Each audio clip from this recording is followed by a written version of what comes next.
God Save the Wine, siamo a Roma, siamo Hotel della Vigna, una serata bellissima dove incontriamo alcuni dei vini più famosi a Roma, e l'Abruzzo nei cuori dei romani ha sempre avuto un ruolo molto importante. Sa che molti magari hanno la casa in Abruzzo, però effettivamente forse è il mercato più importante per l'Abruzzo, proprio Roma e il Lazio.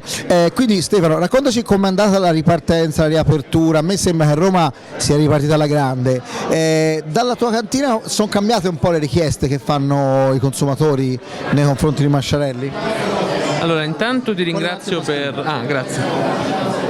Ti ringrazio intanto per l'intervista e colgo l'occasione per rispondere alla tua domanda, dove confermo che Roma è ripartita veramente bene.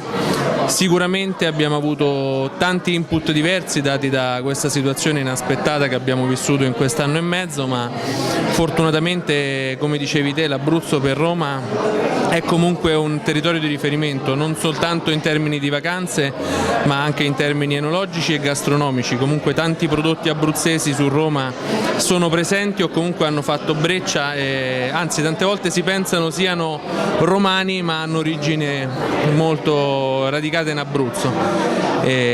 Abbiamo lavorato molto bene, la ripartenza è stata, come dicevo, molto importante e la cantina è cambiato qualcosa di quello che le persone chiedono, oppure più o meno i grandi classici sono sempre quelli?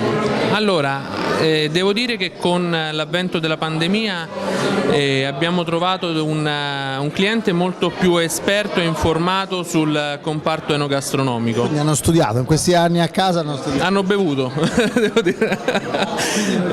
Più il primo vino che capita? No, assolutamente, abbiamo avuto grandissime richieste su quelle che sono anche le selezioni, tra la linea Marina Svetic, che è la più nota, la linea... Quello che stiamo assaggiando ora, no? Il Montepulciano d'Abruzzo dalla 2018, e bevono con molta più eleganza, prodotti molto più veritieri, molto più territoriali come il nostro Montepulciano, e poi ci spostiamo sui grandi nomi come il Villa Gemma Rosso, che ogni anno non è soltanto il best of Masciarelli, ma è anche il top per quanto concerne le vendite e le richieste da parte del cliente. Ecco, se vogliamo pensare invece a un vino per l'autunno, un altro vino particolare da proporre, magari da riscoprire Per quanto concerne il vino da consigliare, rimaniamo sempre, secondo me, in tema del territorio con un Montepulciano, che possiamo comunque sia proporre in diverse sfaccettature, sia nella versione Marina Svetic, quella più nota, ma anche nel progetto Iskra Marina.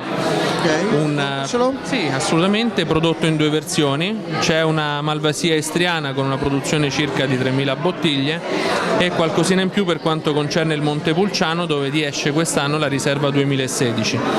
Quindi sono vini che escono dopo sul mercato rispetto... Sì, dei vini veramente molto territoriali, rispecchiano assolutamente la tradizione, ma allo stesso tempo hanno anche un grandissimo appeal per quanto concerne il lungo invecchiamento.